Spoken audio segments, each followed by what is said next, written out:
welcome to our General Order 1 podcast, aka Goop, where we discuss Star Trek Strange New Worlds. Is that what we're doing? We could switch it up, I suppose. I thought we changed our format to a Knight Rider podcast. Oh, I didn't get that memo. I watched the wrong show. I mean, I just assumed from our cool new theme music. Is this the bit you said you prepared? Absolutely. Oh, man, it was well worth the wait. I know, right? It sounds more like we're in like a warehouse in Germany during like a rave or something like that. That could be. Hey, who's this dude?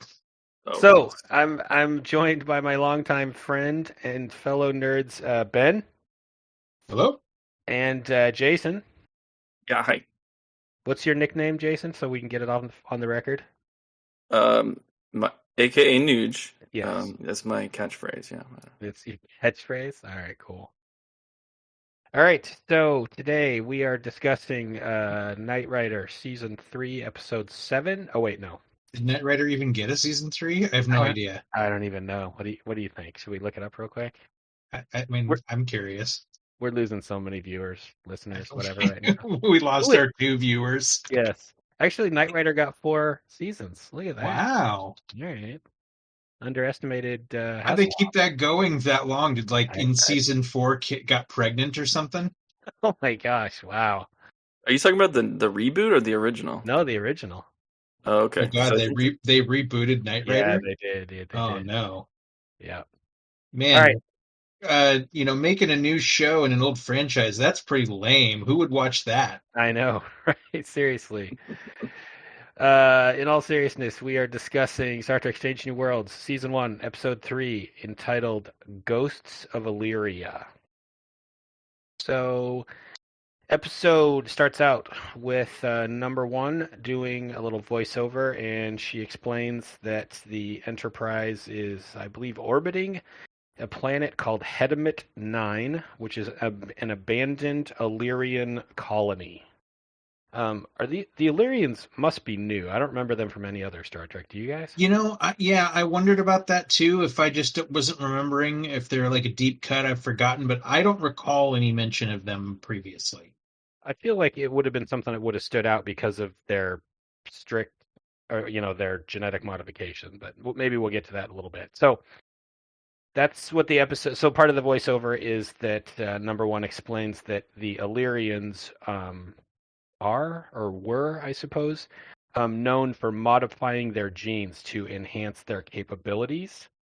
And they do make a note that genetic modification is very forbidden in the Federation. You are not allowed to modify your genes in any way, which I thought was kind of curious. Like, you'd think that far in the future, like they'd have figured out science that they could modify their genes to cure cancer or a billion diseases, but apparently that's against the rules of the Federation. Well, it's like the Butlerian jihad from Dune, where they freak out about technology and swear it off forever. So, Khan wrecked the Earth, and so now they're afraid of ever having any genetic engineering because the one time they allowed it, it turned into super soldiers starting World War III. Well, yeah, absolutely. I mean, I think, and that was one of the themes I took away from this, but I think we're jumping the gun a little bit because this is a prequel, right? I mean, Khan's not even a thing yet, is he? No, he's before this. But I mean, well, okay. I mean, Star Trek 2 is clearly after this, but his existence starts pre. Yeah, he was in the original series. They found him, in cryogenic sleep, and he and his people had been floating through space forever. Oh, that's right. I forgot he was on the original series a little bit. Yeah, just for one episode. Yeah. He had that really cheesy fight with what? Scotty in engineering or something? Yeah, and it was so bad. Yeah, it was with Kirk. Anyway. Yeah. Oh yeah, we had the double hand chop going hardcore. Yeah. But so he's he's this genetically modified super being who started the eugenics wars on Earth. He loses, but before he can be captured, he and his followers launch themselves into space and then cryogenically freeze themselves. The Enterprise happens upon them. They lie about who they are and try to take over the ship. They figure out, okay, this is Khan and his followers. They're no good, so they end up marooning them on Ceti Alpha 5, and then in Wrath of Khan we find that the next planet exploded, it turned into a hellscape, and that's why Khan wants revenge on Kirk. Somebody did their homework. Yeah, I had to look all that up. I didn't know that from memory. Because I'm not into that kind of stuff. I memorize like sports statistics and. You do have an insane memory. Like you drop stuff on me, like like I read this book when I was 20 years ago, and dude, I couldn't tell you what I did last week. Anyway, point being, Khan made them very scared of genetics. Yeah, that definitely comes up later in the episode too, especially with La'an being Khan's great granddaughter, or who knows? She's related to Khan. So, just super quick, circle back to this intro. So they are on the planet. The away team is on Hediment 9. They're doing some investigation. There are no people on the planet. They have disappeared, and they are basically investigating where they've gone. It appears they've been gone for quite a while. The sense I got was that this wasn't the first time Starfleet's come to investigate and try to figure out what happened, but they can only do limited amount of investigating because these storms come through all the time and wreck everything.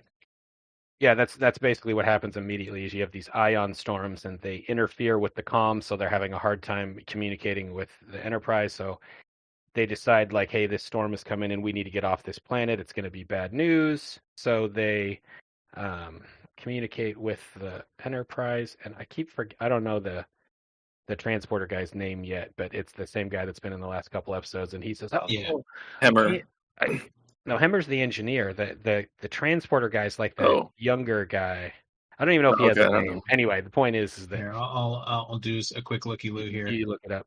So he says, "Oh, I can't beam him up. There's too much interference from this ion storm." And like Jason said, Chief Kyle. There you go.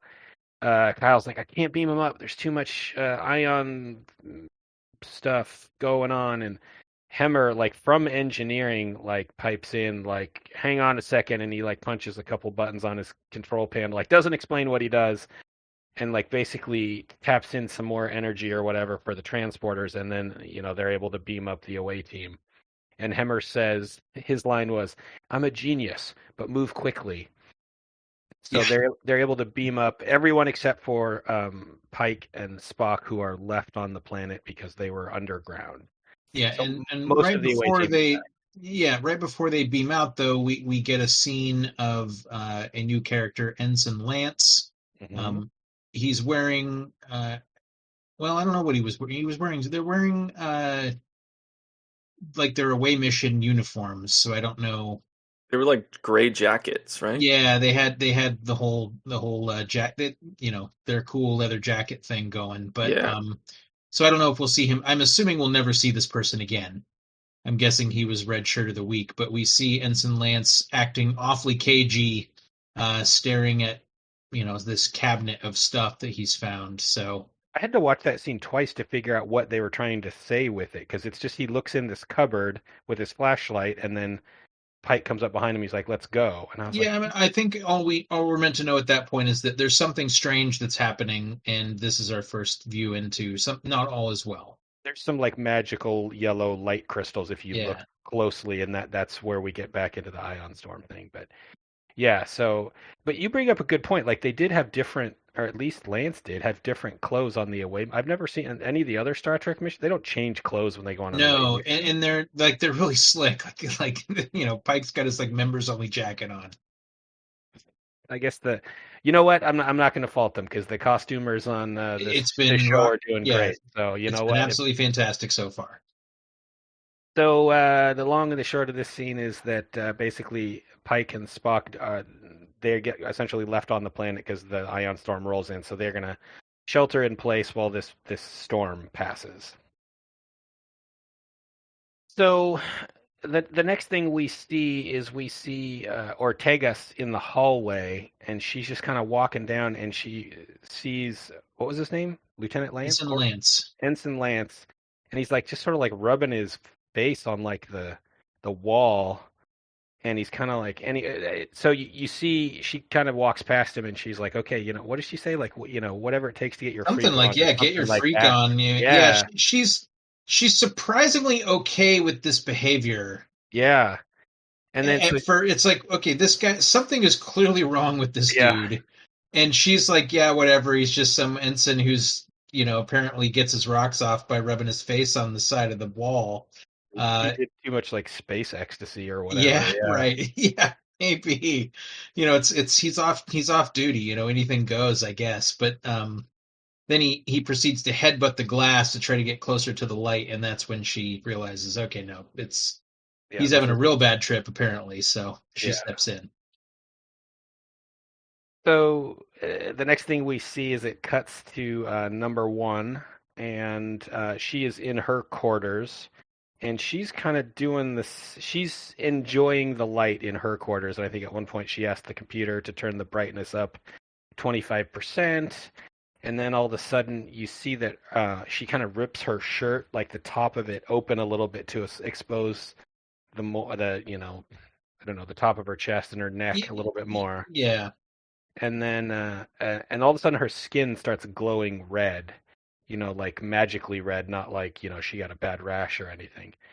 And then that's kind of it.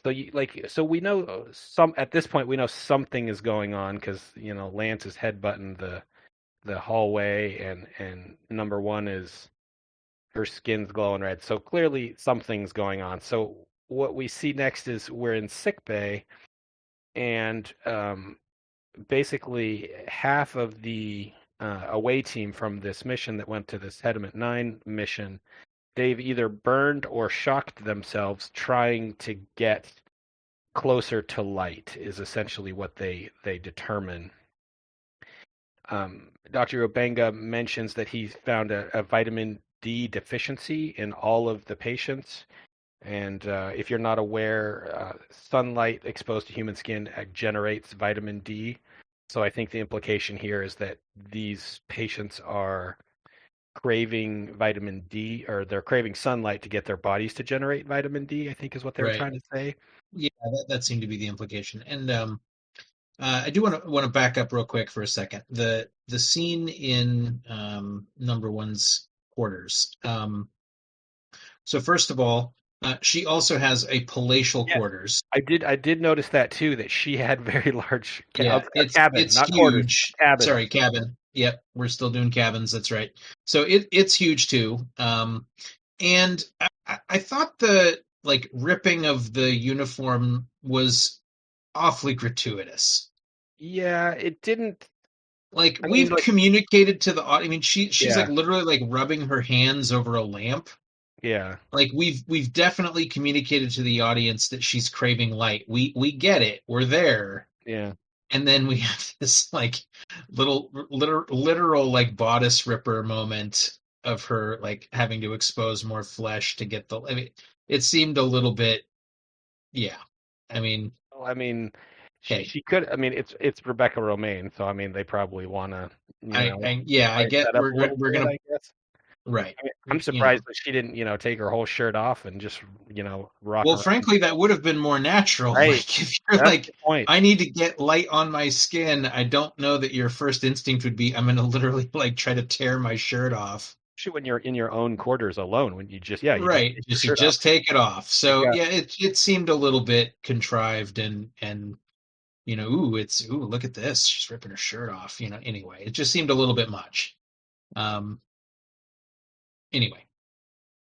So in sick bay, the doctor mentions vitamin D deficiency in all of the away team, but he checks he checks number one, whose name is Una. And speaking of which, the character is credited as Una Chin Riley in this episode. Yeah, so we've moved away from crediting the character as number one. Right. So that's good to see. She's not just a number anymore, folks. She's got a name. Moved up a little bit. Yep. She is not affected. The doctor basically says, you don't have these symptoms that these other patients had. You don't have this vitamin D deficiency. So he basically tells her whatever these people were exposed to, you weren't exposed to. So she asks, and she says, well, clearly, all these people are on the away mission. Is it possible that they were exposed to something on the planet? And then, we brought it back on board. And the doctor makes mention that the transporters have biofilters that they would filter out anything abnormal. So she says something to the effect of, well, what if it didn't know what it was looking for? And he says anything that they don't know, it will just filter out completely. Yeah, which I hadn't thought. I mean, they've mentioned biofilters before, and that was always my thought in the past was like, they got to know what it is to filter it out. Like, that seems like that wouldn't really work. I hadn't thought about it that way before, that, yeah, you can just go, we know what this is supposed to look like. Yeah. And we're going to just take out everything that doesn't match the pattern we have. But that does mean, though, that... Oh, so why wouldn't it work? I guess that like that scanner was out of date because of what we learned later, but still, why wouldn't it work? There's a bit of Trek hand waviness we'll get to later about why it didn't work. But so what he says is that the biofilters filter out anything abnormal, anything it doesn't know. But he also says that he ran a virological and a bacteriological scan on all of the away team, and he did not find anything out of the ordinary.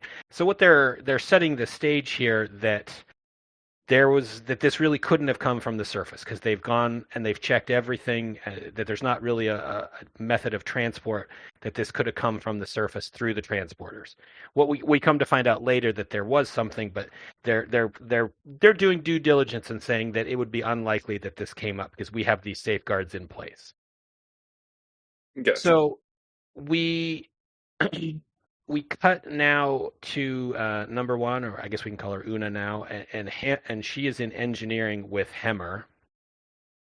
And I did note that engineering looks very different than any of the engineerings we've seen on any of the other shows. Yeah, the scale of it is massive, which makes sense. I mean, the if you nerd out on the Star Trek schematics, like the warp core is supposed to be like the most of the like lower portion of the ship is just taken up by the warp core. So it's also really cool looking too. Like, it looks very science fiction. Like, I mean, I don't want to pick on Next Generation or Voyager or whatever, but the warp core, I mean, it looked like 90s sci-fi, right? This looks, like you said, it looks big and it looks modern and it looks mysterious. I don't know. At the time, I got to say, at the time, I mean, it's super 90s looking now, but at the time, that engineering set Next Generation had was pretty impressive. Yeah. Yeah, I'm with you. And there was like this giant sort of cavern that there was like shots of down the warp core on certain occasions that made you think that it was like this giant vertical cylinder, which was, I'm with you then. Just stylistically, I did note that it looks really cool. So yeah, they did a good job of showing the scale of this thing. That they're working in this little space in engineering, but the actual warp core itself is this huge device. So Una asks Hemmer being the chief engineer, basically the same thing she asked the doctor about the biofilters, and Hemmer reiterates, like, there's no way that any sort of contagion could have come up in the transporter because they just filter out anything they don't understand. So then Una follows up and she asks him, she says, did anything unusual happen during the transport? Like, because you got this whole ship is coming down with this disease and like, it's just weird. Did anything come up?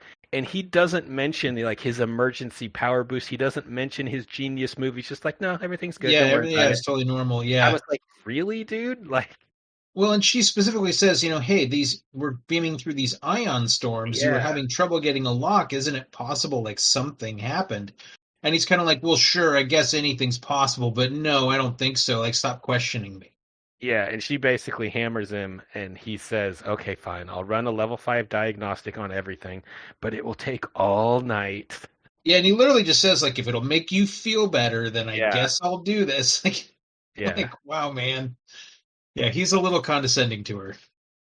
Yeah, he made a mistake there. She gets her revenge later. Yeah, true. Good point. So at this point, more and more of the ship is starting to come down with this. And sorry, real quick.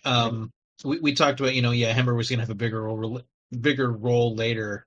And so far, not terribly impressed with Hemmer. I mean, he He clearly, the guy's smart. He can put together this like emergency power transfer for the transporters when they needed it. But yeah, he's a kind of a prick. Like, yeah, she comes to him and is like, "Hey, we've got people that went on this away mission that are sick and they're in trouble. Like, we got to do something." And he's like, "Well, it can't possibly be my transporter. Like, don't ask me." It definitely wasn't that super secret energy boost that I gave that nobody else knows. Right, totally. And it's like, dude, we came to this planet, we went down there was this ion storm, we come back and suddenly people are getting this mysterious illness. Like, something happened. And it seems recently. It almost seems like they might have cut a scene or something, because he sort of weirdly walks into the medical area and does some checking like quietly. I guess this is a little later, but she says that's you're 2 scenes ahead. But I think that's supposed to be the level 5 diagnostic that she makes him run. Right, but I mean, he makes it sound like it's just so ridiculous that she's even asking for this, and it's like, why wouldn't you be checking every system at this point, man? Like. Well, it's just total common sense, and he's like, "Oh, good, wasting my time." Okay. It is worth noting. I mean, that's definitely Hemmer's character, is that he's really cocky, and he's a good engineer, and he knows it. So he doesn't have a lot of patience for that. No, in other episodes, it definitely pays off that he is a good engineer, but he has. It just seems like the most reasonable possible request that could be coming at that moment, and he's just like, he's the reluctant IT dude. I mean, this is I appreciate his character. I mean, I think it's. I think he's great. He's one of my favorite characters. So we'll get to that. So basically, Una is now briefing La'an about the contagion, and she basically alerts security. La'an, being head of security, like, hey, keep an eye out because something crazy is going on. I don't know what it is. Pike and Spock are still stuck down on this planet, so we're kind of, flying blind here. So. We're talking about they talk a little bit about genetic modifications, and La'an brings up that, or maybe it's Una I can't remember, brings up that the Federation doesn't support genetic modification because you cannot predict the outcome. And then La'an mentions Khan, and she says, her quote is, "Well, you don't grow up with a bioengineered mass murderer as your ancestor and not develop a thick skin." So they're kind of setting the stage here that there is history in the Federation for their intolerance of bioengineering, and I mean, that's what, to circle back, that's what the Illyrians were trying to do. So La'an is already sort of on edge about whatever the Illyrians were doing, right? And it made it this.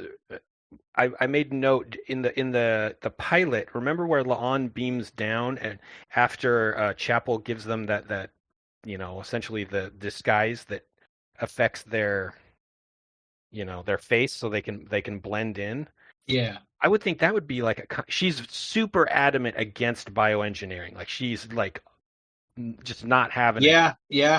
But on that first episode, she was like, "Yeah, you can inject me with essentially whatever you want." Right. Just I won't take any sedatives. I won't take a sedative. Yeah. Yeah, it was a little strange. Anyway, so also, why is she getting hassled about being like? Okay, so she's Khan's granddaughter. Her name's La'an Noonien Singh. Like, dude, like Hitler's nephews changed their name, dude. Like, why are you still going by Noonien Singh? Right. No one would know unless. Right. Yeah. Why aren't you La'an Smith?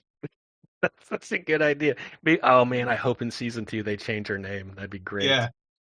See, this kind of all passed me by. I'm a bit of a noob, like, with the Star Trek background, and I wish they would. I personally wish they would explain this more about the Illyrians. Like, before you were saying, like, the genetic modifications were looked down upon. Like, why? I guess I wish I got more reasoning why.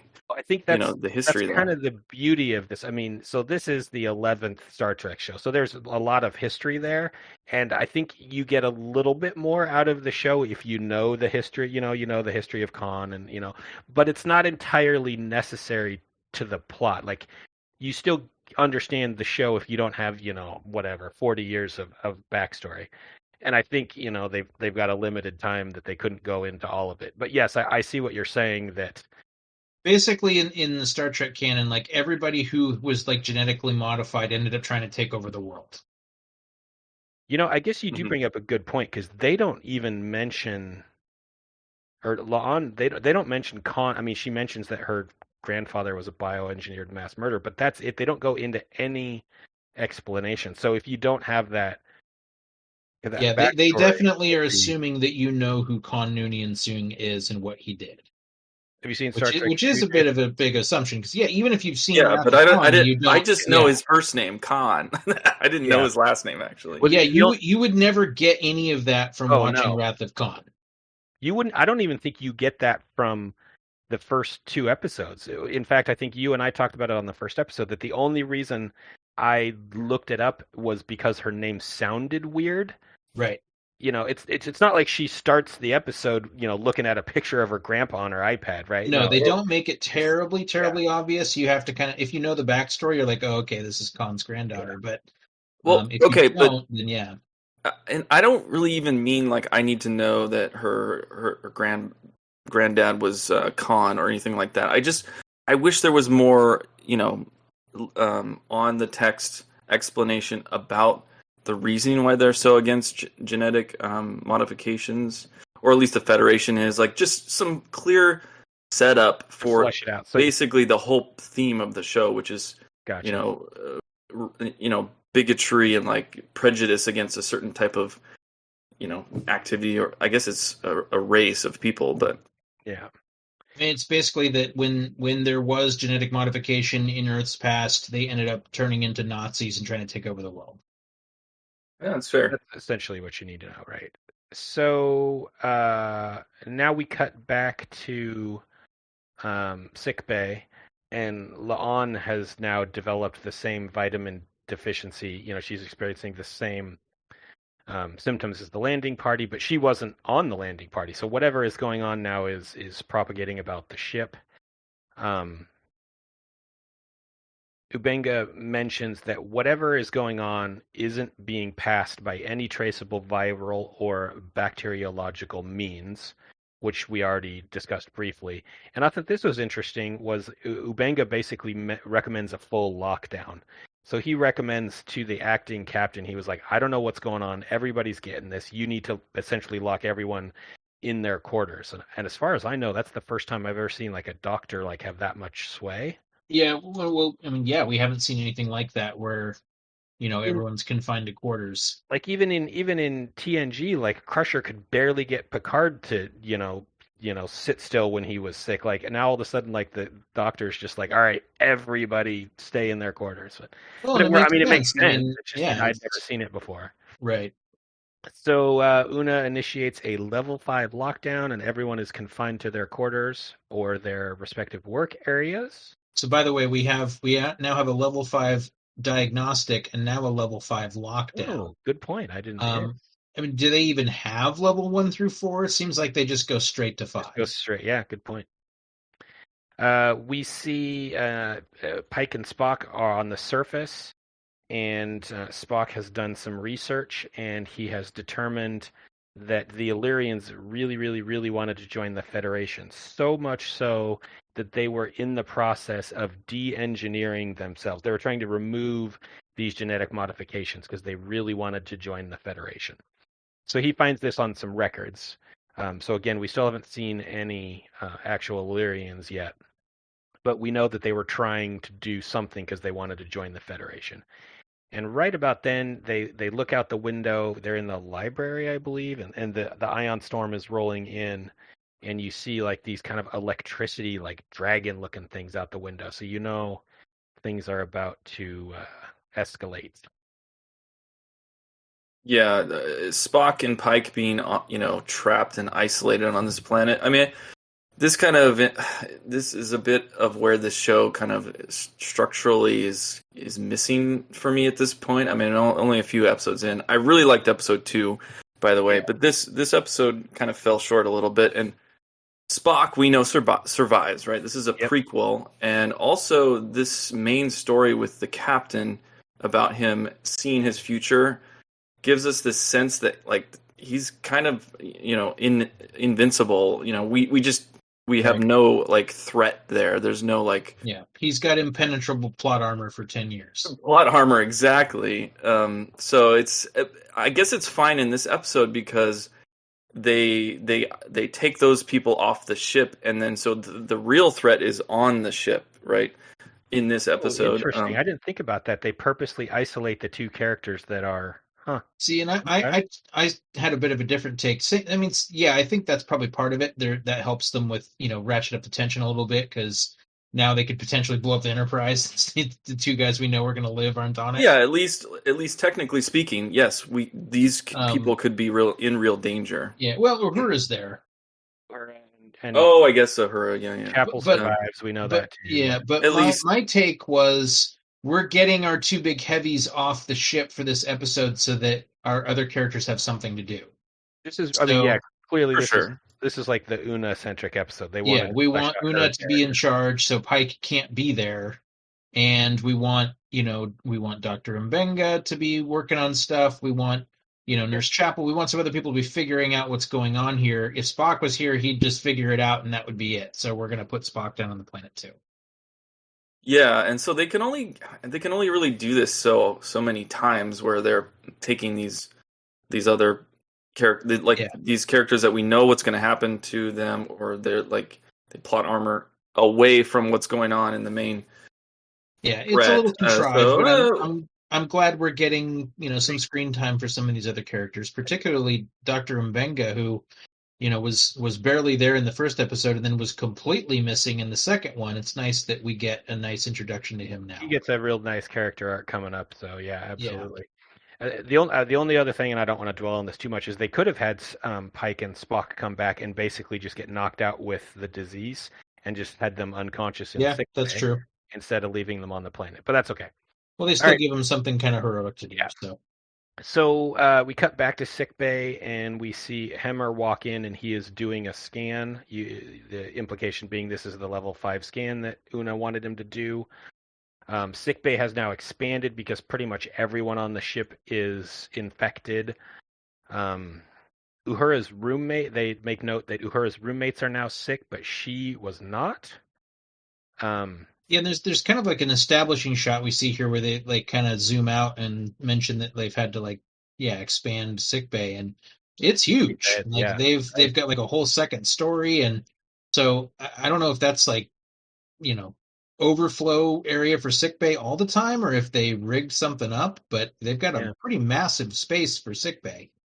The one thing I was going to note is because Hemmer's character is blind, and the actor that plays him is blind too. But Hemmer walks around and does scans, and again, if I didn't know he was blind, I would not think he's blind. Right. Like he's the actor that plays him. Yeah, is blind? The actor that plays him is blind. So he's very functional. Like as a sight impaired person, it doesn't seem to slow him down.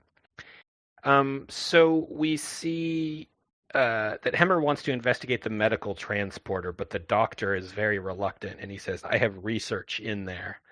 So Hemmer investigates briefly and causes the lights to go dim, kind of in all of sickbay. And he says, that's weird. That shouldn't have happened. But then he leaves. He doesn't do a whole lot there. But so there's an implication he leaves here. When Dr. Mbenga basically throws him out. I mean, he's like, hey, this is important stuff. You can't mess with this. And he's like super, super insistent that he not, and he's like, look, this has nothing to do with what you're looking for. It's just get out of here. And he's laying it on thick. We get a shot of him looking super cagey as he's like blocking the control panel with his body, and then like flips the lights back on. So anyway, this whole episode is basically just characters acting cagey. And this is just another one in the line of people acting suspicious, but everybody else, it's like, okay, they're craving the light and they're trying to do weird stuff to get to the light. But in this case, it's something else is going on here. He really doesn't want him to look at that medical transporter for some reason. Well, it comes back later, and we will certainly talk about that towards the end. So I think the next thing of note is they do a quick investigation of Uhura's quarters because, again, she's not infected, but her roommates are. they basically determine that Uhura sleeps in the dark. Like she kind of has this like a door that slides over her bunk so that she's completely in the dark because Uhura says I can't sleep if there's any light. But apparently her roommates don't, and they basically are able to determine that perhaps the light is some sort of vector that causes these people to get infected.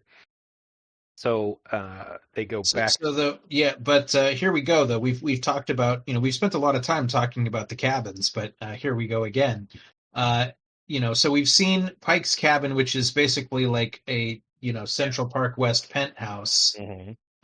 We've seen number one's cabin that's basically the same, and now we see the quarters that Uhura lives in, and shares with two other people, like way smaller than those other ones, and she's sharing it with two other people, and they basically get like they're living in a hostel pretty much. Yeah, right, exactly. And they're it's like a Japanese pod hotel. Yeah, that's exactly right. Yeah.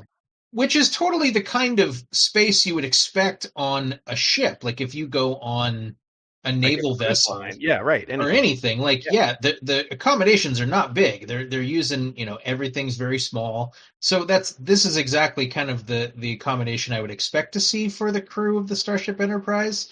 It's number one in the captain's accommodations that are just totally out of line with what I would expect to see. But hey, I mean, I think that would have been my first question if I was Uhura and I'm sleeping in this pod and I come into the captain's quarters for dinner and it's bigger than the bridge. Good point. Yeah, you'd be like, what the heck? Who decided this? I have like 30 square feet to my name, and right. Yeah, it's good to be the captain.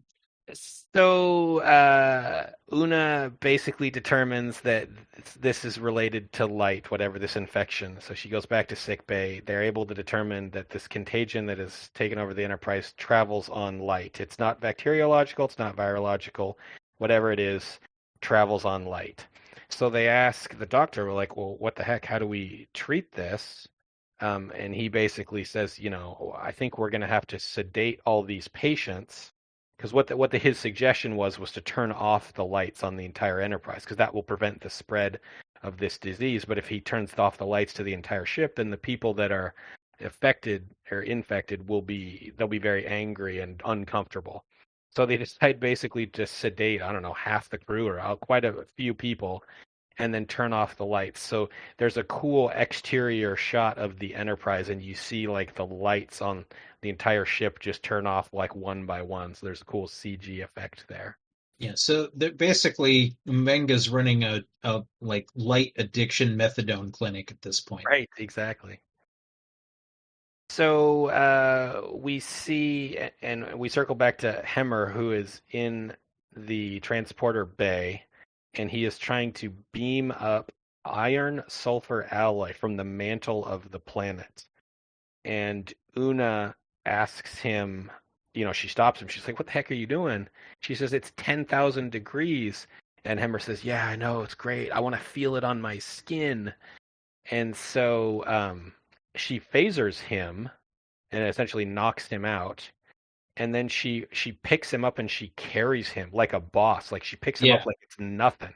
I mean, he's a full-grown man, right? Yeah, we see that clearly she's got quite a bit of strength. Yeah. And it's kind of like in slow motion too, and it's kind of like drawn out. You're like, right. Whoa. Yeah, we're lingering on the fact that she can lift a lot. Also, I was definitely thrown by this plan of his to beam this molten metal up into the. My understanding has always been that like beaming is a either or state. Like either you've beamed someone up or you haven't. But he's like, it'll be here soon. Like it's not here yet, but it's going to be. Yeah. But we see it there on the transporter pad. So it was. Didn't quite get that. Is it in the process of being transported, or maybe because it's so big it takes long? I mean, when they beam a human, like it takes maybe 5 seconds for them they've got to buffer it. I don't know. They do have a buffer. We know they do have a pattern buffer. That's true. Maybe that's okay. Maybe the buffering just has gotten way better as the centuries have gone on. So at this point, we cut to Pike and Spock, and Spock actually mentions from that he had seen in the records of the planet that there were reports of creatures living inside the ion storms that ravaged this planet. And at this point, kind of those electricity dragons have caught up with where Pike and Spock are. They essentially break the door down and get in, and you think that they're essentially going to kill Pike and Spock, but it doesn't happen. They get overrun by energy aliens, whatever, through the window and the door. Pike tells Spock to drop, and they both, kind of hit the ground, and you think they're going to die. There's a scene where they're breaking in. They actually wound Spock. They get that was kind of Spock weird. gets a cut on his neck. Uh-huh. So somehow in the process, they're trying to hold the door closed while these guys are trying to break in. They manage to close the door and keep them out. In the process of the creatures, flailing around trying to get in the room, they've wounded Spock, but not terribly. Pike makes mention of if they had like an inch to the other side and they'd have hit the carotid and you'd be in trouble. And I think Spock makes some mention about like that's not how my physiology works or something like that. Hey, because I'm a Vulcan, that's not where we don't keep our arteries in the same place. But then there's a whole off screen. They've now barricaded the door. They've grabbed all the furniture in the room and piled it up against the door. But it doesn't keep them out very long.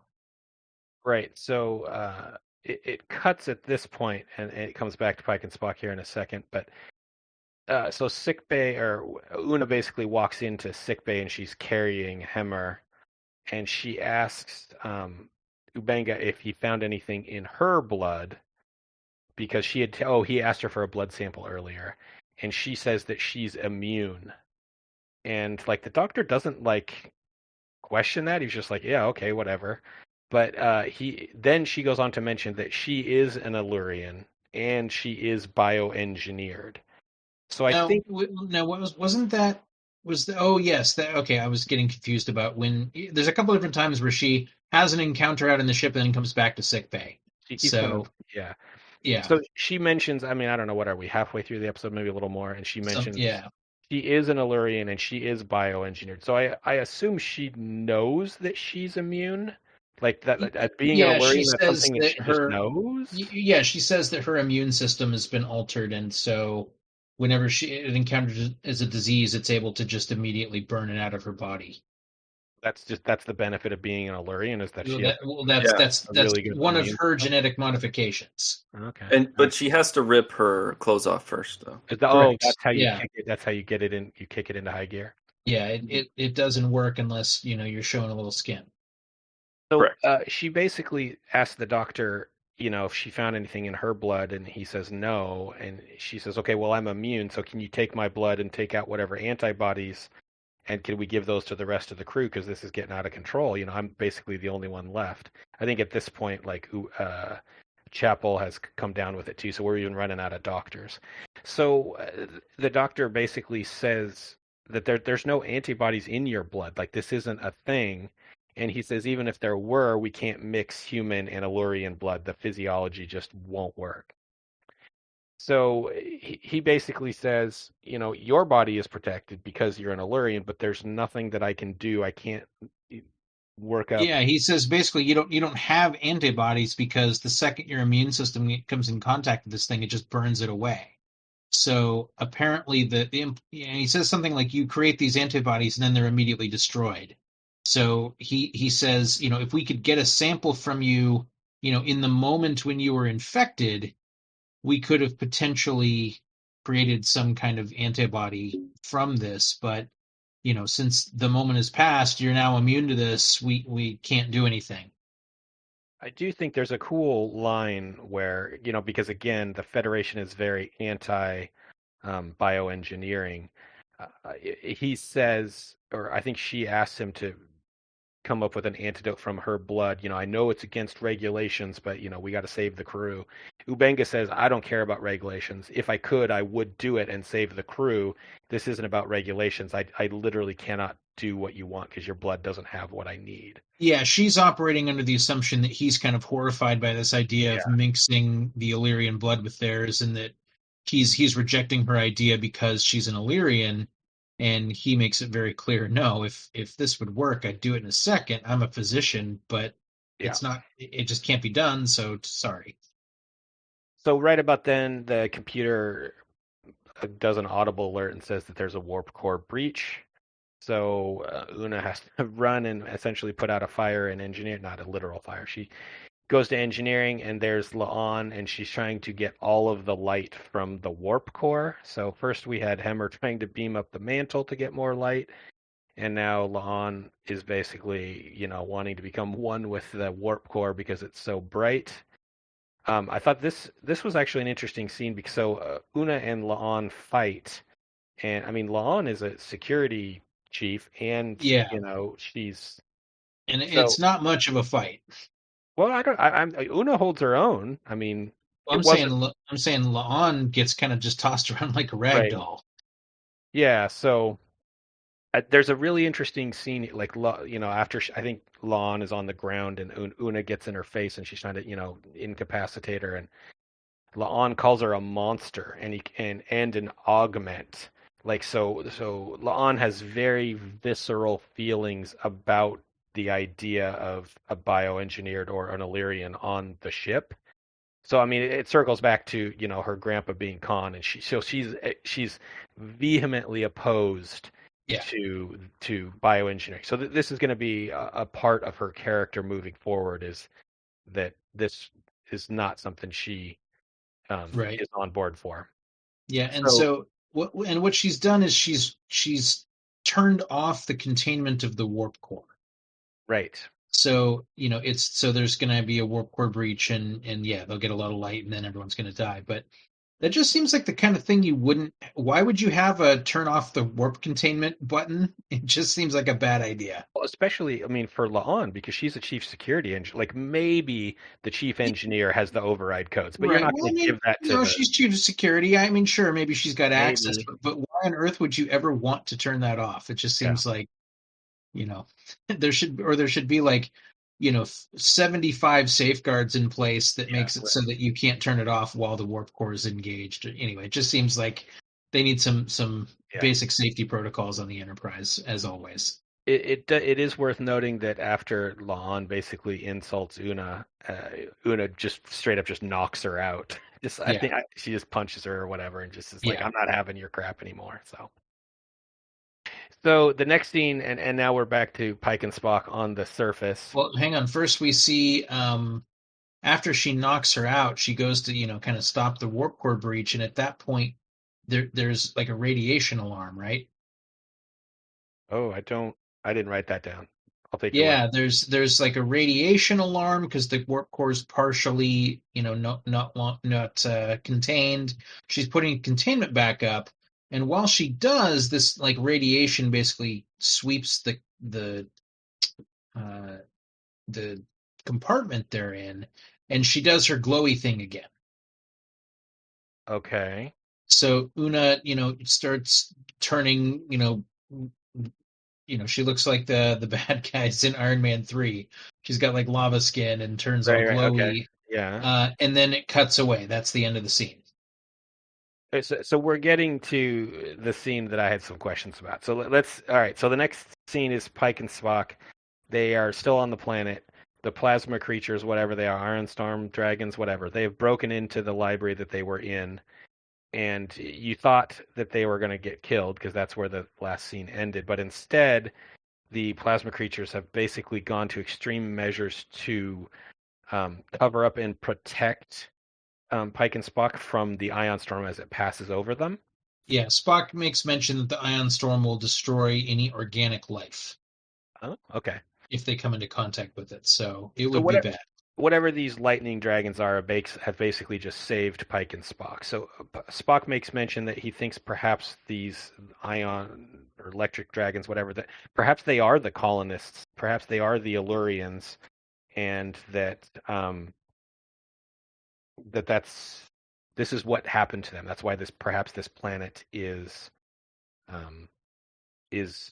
what's the word? Not inhabited, empty. Yeah, Desolate. and yeah, this could be solving the mystery of what happened to these missing colonists. And Pike asked him, well, how would this even happen? And he mentions that there's some, it sounds like some vague references in this account that he's found in this library that mention people, being attracted to the ion storms and running off into them. Right. And Spock speculates that perhaps some kind of, transfer of matter happened, and they ended up merging with the ion storm. Yeah, I wrote this down because I was trying to figure this like quick hand wave thing out, but he says although it's possible the charged storm particles bonded with the colonists' electromagnetic presence, creating what we saw. Does that make any sense to you? Or little, yeah, it makes absolutely no sense. Yeah. But okay. That's the Star Trek physics we're going with for this episode. That's to make the episode interesting. They do make mention that Spock found the diary, or in the records that he found, that the Illyrians were in the process of renouncing their genetic modifications because, again, they wanted to join the Federation. And he also makes mention that the Illyrians were bioengineering themselves to fight disease. So that was one of the reasons they were so heavy on this genetic modifications, which circles back to why Una is essentially immune to whatever is going on this planet, because she has this super immune system. Yeah, and they mention, Spock mentions the irony of if they hadn't been trying to de-engineer themselves, then this disease wouldn't have affected them. Yeah, I think his quote was, "They wanted to join the Federation so badly, their good faith gesture got them killed." Yeah. So at this point, we cut back to sickbay real quick, and La'an is not an Illyrian. She's I don't even know what she is. But she's not Illyrian, but her proximity to the commander created chimeric antibodies in her system, is the quote. So her just being close to Una essentially gave her the same immunity. This is where I kind of went off the rails here. Yeah, if we thought that the ion storm creatures was hand wavy, this is just whoa. So yeah, apparently the radiation surge somehow reinfected Una, who was immune to the disease, but apparently like she got her immune system kicked in again for some reason because of this radiation. And in the process, she created these, I think they called them chimera antibodies. Yeah, the word was, chimeric antibodies, right. Yeah, that then get transferred to La'an. Just by being in proximity? But, I mean, they've talked about the disease passes via light waves, so I guess the antibodies could too. But, I mean, this just... So you're like, okay. So this is where I got a little confused. So you're saying... Doesn't Una say she was able to synthesize them into a cure before they set? Yeah, basically, like, she very quickly got a sample of her blood after her super immune system kicked in response to this radiation.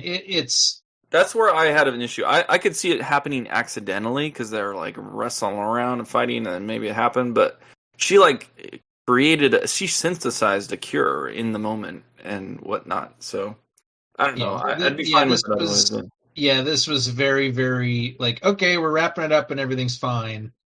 I don't want to get hung up on. I mean, clearly it was a weird scene, but I thought it was interesting.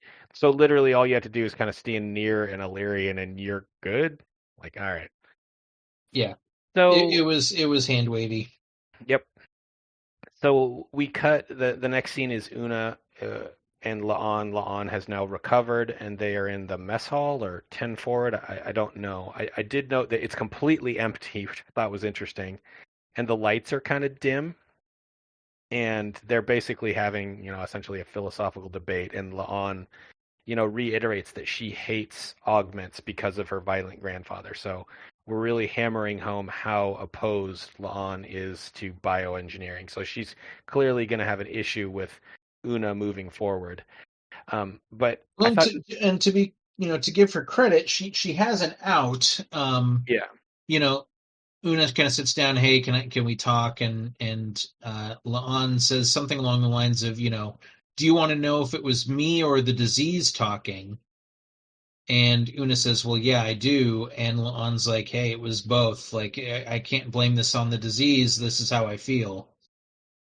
Well, I think Una's response was actually really cool. This is cool science fiction. Like I don't know about the chimeric antibodies. That's a little silly. But the quote that La'an says was that as an Illyrian, she says, by engineering our bodies, we adapt to naturally existing habitats.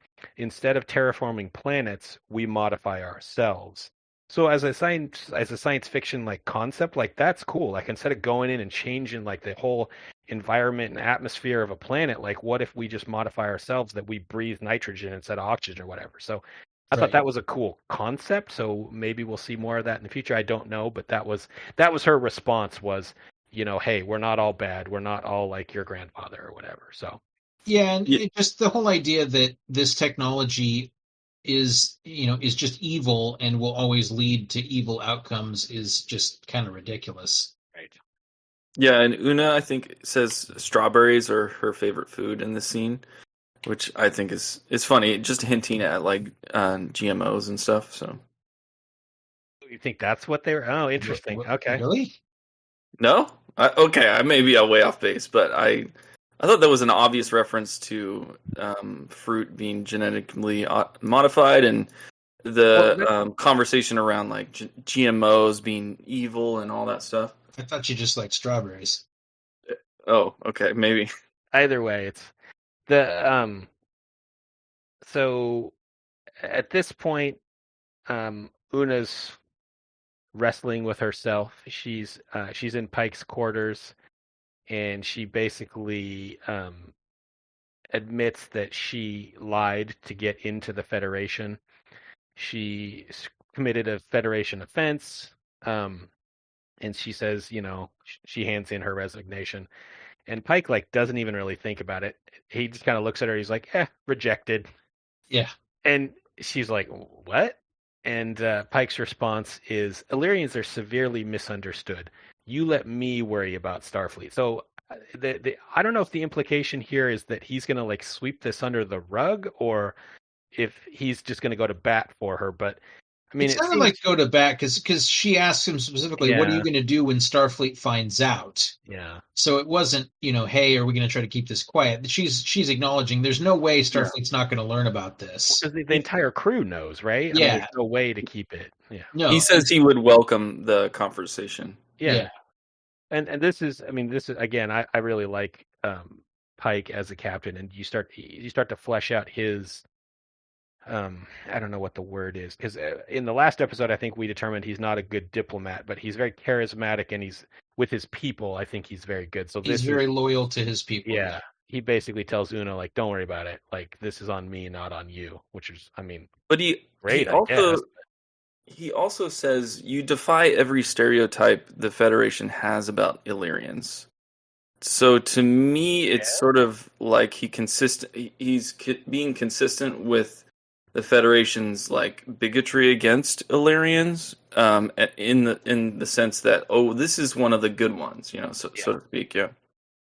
Anyway, well, we'll see. It comes back in the future. So, the next thing we see is Una is in sickbay, and she mentions that hey, in the pilot they were retrofitting the Enterprise and they were upgrading a lot of systems, but Ubenga did not let them upgrade the medical transporter at the time, and which caused the biofilter to fail, which somehow led to this light, contagion getting on board. Although I don't really understand that because I mean he mentions that it sounds like the implication is that there's multiple transporters on the ship, and I guess the implication is that Hemmer linked them all together, right, to get the power he needed, and in doing so, it disabled the biofilters because they were disabled on the one in the medical bay. Is that where they were? Okay, well, okay. So basically, what you find out is that Ubenga is keeping his daughter, whose name is Rukiya, Rukiya, in the pattern buffer. So what you find out is that his daughter has a terminal disease called signochemia, and the only way that leukemia. He basically, the only way he can keep her alive is to keep her in the pattern buffer in this transporter, and then he has to beam her out every so often. He reads her a bedtime story, and then he puts her back in the pattern buffer. And the whole point being, and I think his line is, somewhere out there, there is a planet that has the discovery I need. So his character motivation is that he's going to go explore the universe and try and find a cure for signochemia. This is dark, very dark and unethical. Yeah, but they don't treat it as such. Right. It begs the question. I mean, if you can just put people into stasis by beaming them into a pattern buffer, why isn't there a service offered to do that for 1,000%? This seems like something like Quark would be offering on Deep Space Nine, like to the rich elites, right? Right. So, right, I mean, that's essentially like a Walt Disney thing, right? Where didn't they freeze his body so that when they, no, that was an urban legend, but yeah, that's essentially the right. Yeah, it's like Futurama. There's just some company that runs these. There you go. So Ubenga says he had no idea that it would risk the ship. If I had any idea that doing this would have brought risked the entire crew of the ship, I never would have done it. And in fact, he said, you know what, I'm going to go empty out this pattern. I'm going to say goodbye to my daughter, and I don't want this on my conscience. But Una actually flips the tables on him. She offers to not turn him in, and instead she gives him a direct power feed from the warp core so that it is isolated and not in tune with the other parts of the ship and the other transporters. So she basically says, yeah, you're good, don't worry about it. Yeah. But I got the impression that she's not going to tell anyone else. That was the impression I got too, and it was like boy, that sure seems like something you should at least run by Pike. But for sure. So let's see. And then essentially the episode ends with a little Una voiceover. And she mentions, she says, today Ubenga stopped hiding, and so did I. So she mentions that, Ubenga came clean, and that she also came out as an Illyrian. Yeah, and she's making a log entry. But she kind of mentions, this all ended well, and Pike, stood up for me, and that felt great. But would he have done that if I hadn't just saved the ship? Yeah, her exact line was, "What if I hadn't saved all those lives? Would the captain feel the same?" Yeah, so she's doubting that his reaction is really sincere when, So basically, her thing is like, okay, so I'm one of the good ones. Yeah. But are they really going to feel this way about all Illyrians, or is it just like I'm okay, but the rest of them they're still going to be bigoted towards? It's worth noting that she deletes the log entry as soon as she's done. I think the implication is that she doesn't want it on the official record, at least not yet. Right. Yeah, I like that the show acknowledges that problem, but I also don't like that she deletes the log and it's kind of swept under the rug, I guess. But it comes back. It comes back later, so that's definitely a plot point for a future episode. So. The final scene is you see Ubenga, who has beamed his daughter out, and she's sitting in a chair in sickbay, and he reads her a story, essentially this fantasy story about, I don't know, dragons and princesses kind of thing. And then Star Wipe, and then we got credits. So I'm curious. Let's just skip ahead a little bit. What do you think? If you had to rate this episode, Ben, what do you give it? I liked it. I liked it better when it was called Sunshine. The movie Sunshine? Yeah. Well, now I got to go watch Sunshine again. Really? Oh, that's so obvious, but it's so similar as far as like. Oh, interesting. That okay. All right. We got a bunch of people trapped on a ship, addicted to light and doing crazy stuff. Yeah, we've seen this before, but they're taking reference. Yeah. Yeah, it was. It's a good episode of Star Trek. We've got a bit of a mystery to solve. That's always good. It's interesting. It seems like we got to do like the mystery disease in like the second or third episode of every Star Trek show. So we've checked that box now. I will say that this mystery disease episode is much better than either iteration of the Naked Time or the Naked Now, which are terrible episodes. What show's that from? I'm going to forget which one. I believe the Naked Time is from the original series, and the Naked Now is from Next Generation. And they are episodes about a disease that makes everyone super space horny. Right. And it's as good as it sounds. Yeah, right. But so that's the episode in Next Generation where we find out that Data is fully functional. Oh, right. Is that you're right? Okay. So if you had to give this a scale of 1 to 10, what do you give this episode? I'm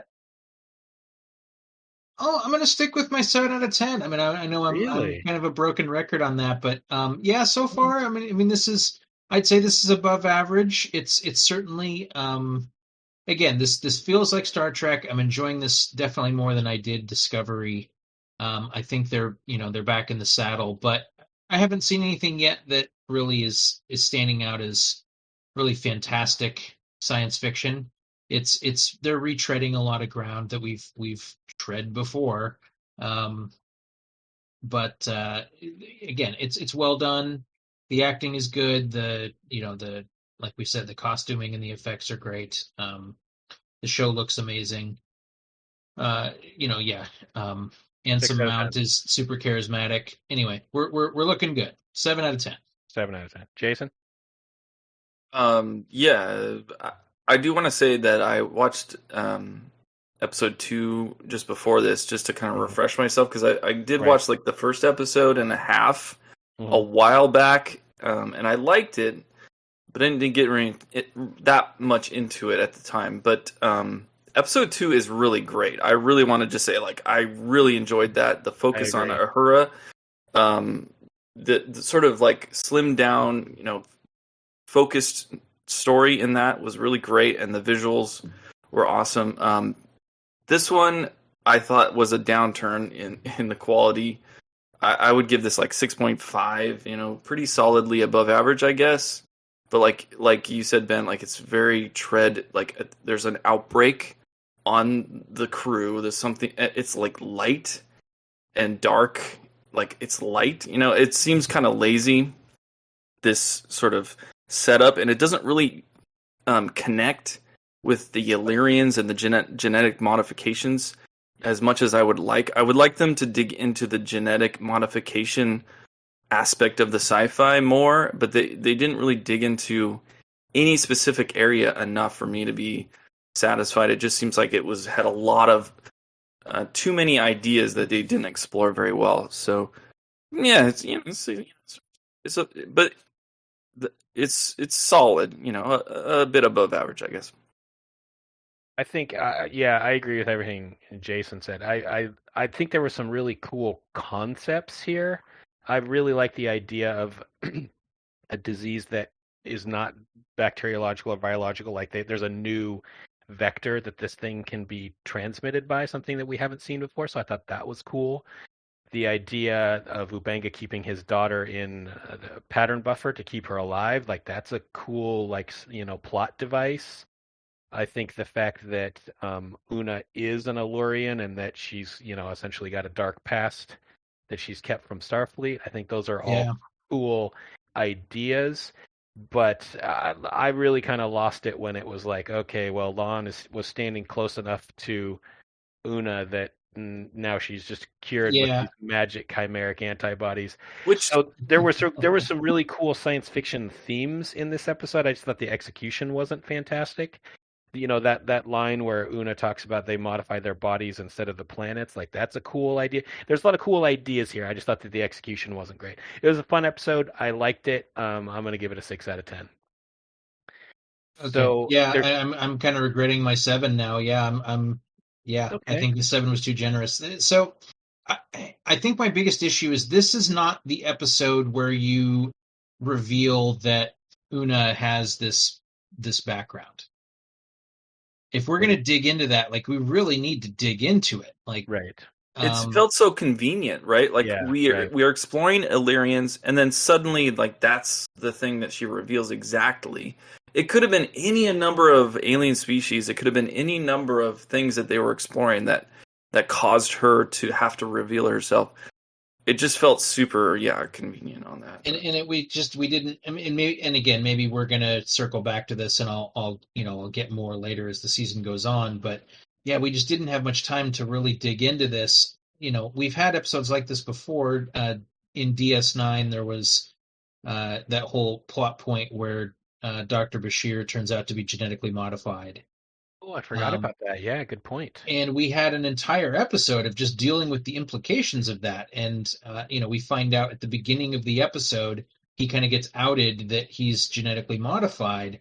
And then, we have all the different characters reacting to that news. Some of them take it good, some of them don't. It's affecting his relationships with everybody, sometimes not in a big way, but we're seeing all these ripple effects. Everyone's treating him a little bit differently. His friendship with O'Brien is kind of called into question.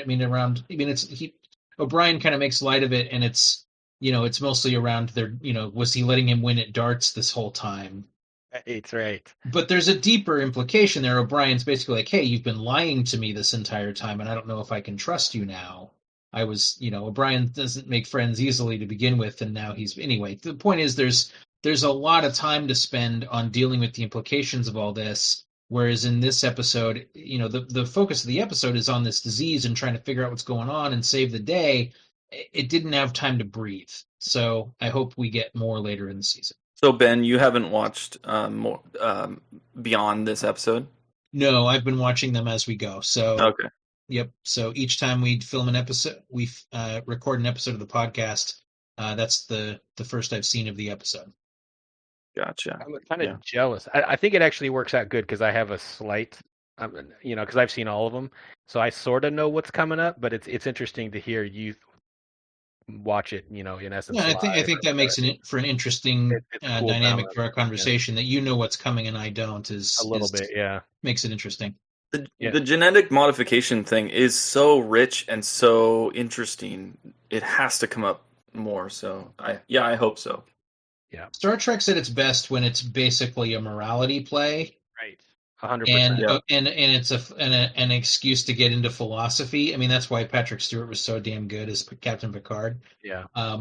And so, the Crisis of the Week episodes are fine. They're fun. Like, they have their place, but they're not the episodes everybody remembers. It's like, wow, man, that was something. Like, I'm really going to remember that one. Yeah. I mean, how many times does the Enterprise almost blow up? It's right. Yeah, okay, whatever. But when we get those episodes that we kind of question, like, boy, what is the right thing to do here? I don't know.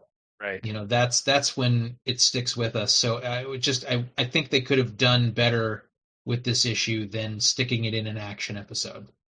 Well, not to beat a dead horse. I agree with what you just said, but not to beat a dead horse. There was some really cool, potential in this episode for that. Like when Una talks about how instead of terraforming a planet, they modified themselves. So yeah, like you said, there's a moral, decision you have to make there. Like, is it worth it to modify your body? You've got Ubenga, who's basically putting the whole ship at risk to save his daughter. Like, there's a morality there. You've got Pike going to bat for Una. Like, there's a whole lot of those deep issues that are addressed in this episode, and we don't get the time to dive into them. Yes, I do know. I mean, a couple of these come back, so there will definitely be some more of this. So certainly tune in. And that's the thing that makes me feel better is that this isn't an episode of the week show. Right. So it's not like we only have one bite at the apple here. They'll have a chance to dig into some of this stuff as we go.